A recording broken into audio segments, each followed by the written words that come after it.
Welcome back to Half Moon's Picks, and let's talk about the AFC East.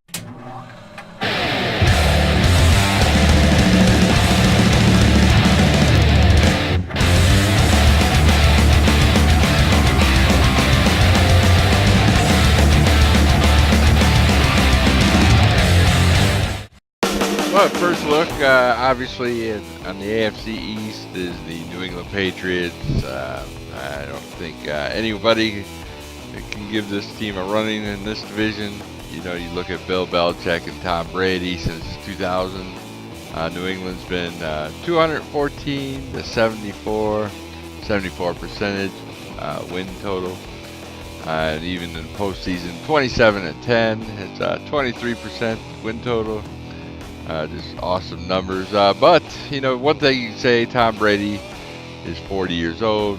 And looking at the history of older quarterbacks, you know, three comes to mind. 44, as they say, is the magic number. Even in their final years, these three quarterbacks at 44 were pretty bad. You know, Vinny Testaverde, Warren Moon, and Steve DeBerg. I mean, Steve DeBerg, I remember following him as a kid. He played for several teams like the Kansas City Chiefs, I think, where he ended up, or San Francisco 49ers. I mean, he was really bad. I mean, he's just so old. I mean, and I think the final hit, I remember watching the game, and he was just done. He just one hit, then just a normal sack, and he was just done. He's just that old. I mean, but you know, Tom Brady, you know, keeps himself in great shape at 40 years old.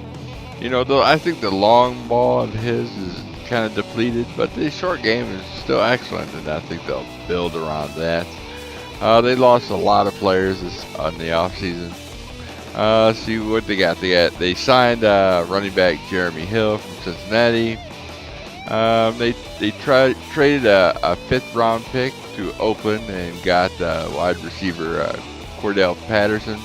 Signed Eric Decker, wide receiver from Tennessee. They lost Malcolm Mitchell, wide receiver, and signed Jordan Matthews, another wide receiver. So they're going in and out with the wide receivers. They lost Malcolm Butler to Tennessee.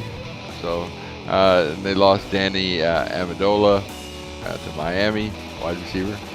And lost Brandon Cooks to the Rams. And lost. They got Julian Edelman was the suspended for 4 games for PEDs. And he'll miss the Houston, Jacksonville, Detroit, Miami game. So overall, you know, New England, you know, king of the hill in this division. One thing you can say is they lost Matt Patricia to the Detroit Lions. The defensive coordinator is now a head coach. And they haven't signed anybody to say he's the defensive coordinator yet. You know, so there's nobody in that position as of right now.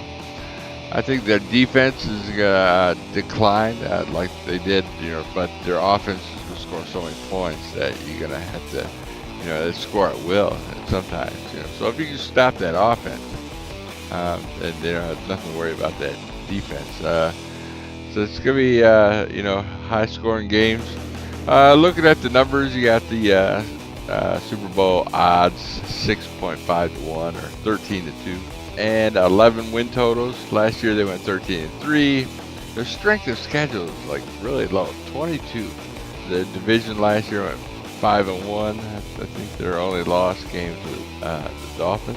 And that was the end of the season. It seems like that always happens. The estimated wins, I have to go over. I mean, either 15-1, 5-1 for the division.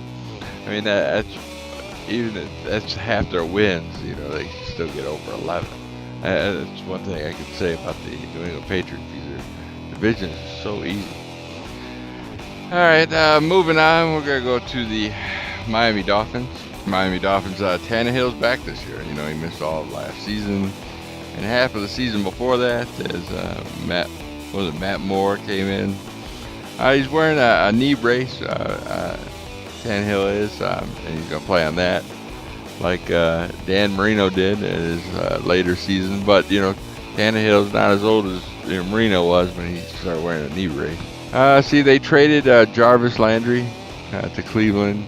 They lost Ndamukong Suh to the Rams, and I knew this was the year. I said it even 2019 they're gonna lose Suh to another team because they just can't afford him.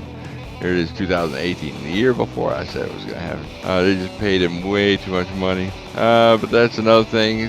See, they signed running back Frank Gore from Indianapolis, so a nice the middle type of running back. They signed quarterback Brock Osweiler as a backup in case something happens to Tannehill. They signed Danny Amendola from the Patriots, wide receiver. And they signed Robert Quinn from the Rams, defensive end. He's pretty good. He had 8.5 sacks last year. He's going to pretty much fill the shoes of Suh, maybe. He's an end, but Suh is a tackle. See how they play that.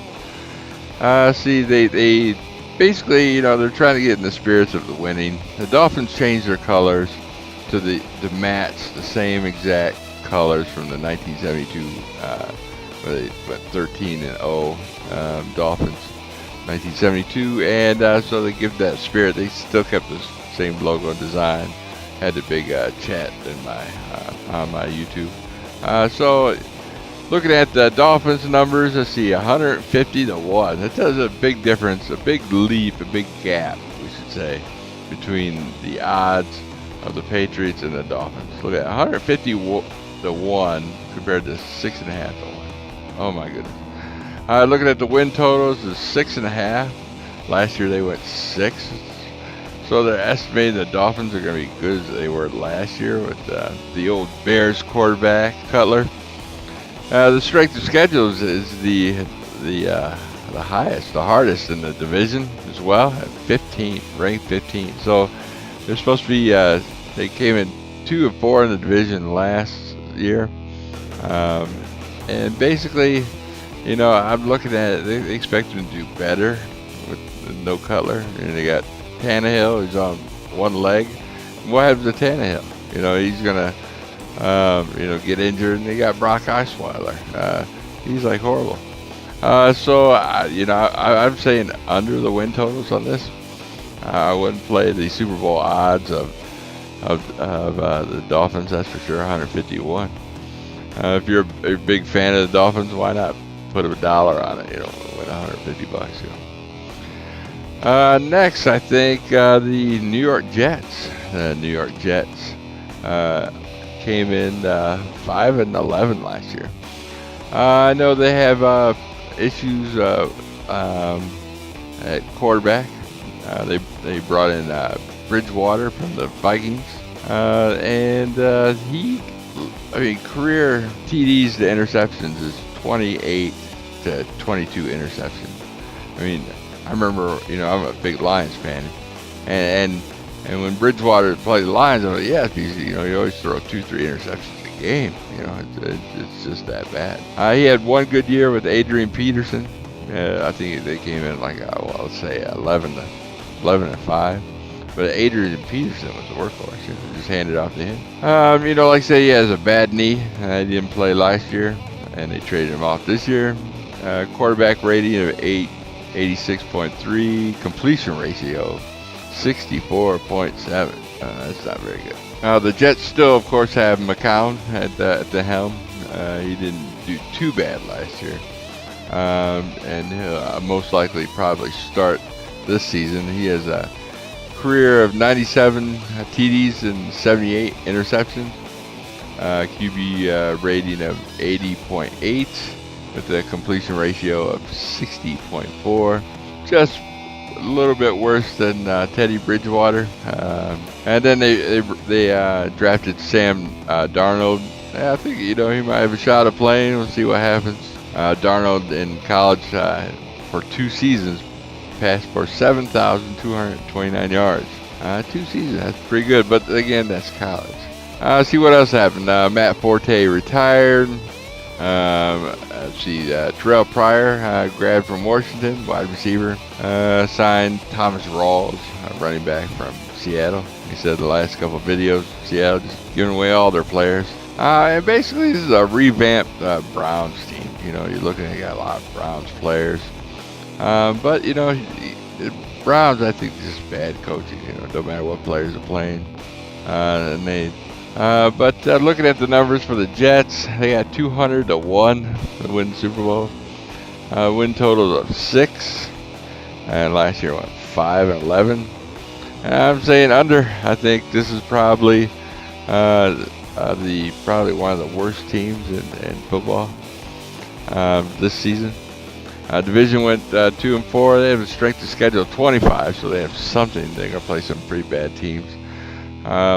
But 6 games is a stretch, especially, you know, McCown and Bridgewater and a rookie.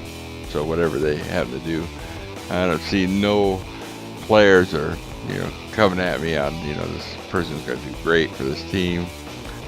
Probably, in my opinion, probably finish in the cellar of the division. See how that season goes. But, you know, there's 3 teams that strike out with me. It's going to be really bad, and this is one of them. All right, next off was the Buffalo Bills. What's in the news with the Buffalo Bills? We got Shady McCoy, you know, the old girlfriend domestic abuse going on. That's still in limbo in the air, whether he gets suspended any game or he gets dropped or whatever. But I'm counting on him playing. He's the workhorse of the team, the running back. He's a you know, defense first, running back, low scoring game. Last season they had that old Bills Colts game in Buffalo, a big snowball last season. I love those games.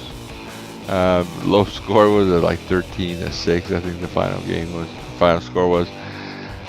Anyway, see what else they got. They drafted Josh Allen, a rookie out of University of Wyoming. Yeah, he looks great potential. Probably one of the better quarterbacks in the draft. Who's starting is Nathan Peterman. Oh my goodness. And everybody knows the game they played in San Diego, where he threw, I want to say, just off the top of my head, 6 interceptions in the first half. Horrible. But then they brought in Tyrod Taylor to try to make up for it, but you can't make up for 6 interceptions. But Tyrod Taylor went to Cleveland, so all they got is Nathan Peterman now. They did sign A.J. McCarron from Cincinnati. He was the backup quarterback for Andy Dalton for a few years. And then they got the rookie Josh Allen. So they basically have no quarterback, in my opinion. And if they can't figure out who's going to play, I'm sure they're going to play Peterman at first. But last year he just looked really bad. Can he turn it around? I don't know. What else they got? They signed running back Chris Ivory for a 2-year contract. You know, he's long-term Jets and Jacksonville running back.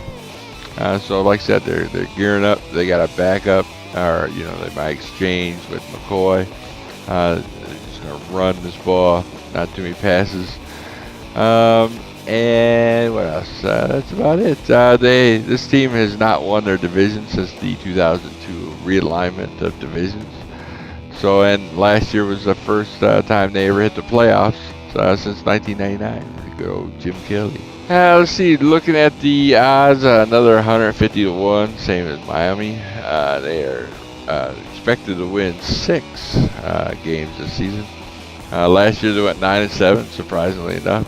Like I said, the mostly run, but they had a quarterback that run. Tyrod Taylor can run the ball, and that's what most teams are scared of, running quarterback and a good running back. So this year they're not going to have that. The strength of schedule is 18th, the second hardest in the division. And in the division they went 3-3. You know, I think you could beat with certain teams with that run. There's not too many teams play that, where you run first, like 1970s ball. You know, run first, strong defense. If they can stay healthy, I think because of they play the Jets twice, the Dolphins twice. I think they can go over 6. I think they can win at least 7 games. You know, even at 6 games, you might hit a push. So it's around the 6, 7. I would just say is as high as maybe 8. I think if the Dolphins, Tannehill, busts his knee again, and then they're gone for the season. The Jets, no quarterback, you're not going to do good. Then you got, so you got a somewhat easy schedule, and you just try to hang with the Patriots. Yeah, I think you can get second place in this division. Well, that about wraps it up for the AFC East, in my opinion, on who I think is going to win and the win totals. Stay tuned for all the divisions of all the NFL for the month of August, and stay tuned for our picks. Football is the next month. Can't wait. See you then. Peace.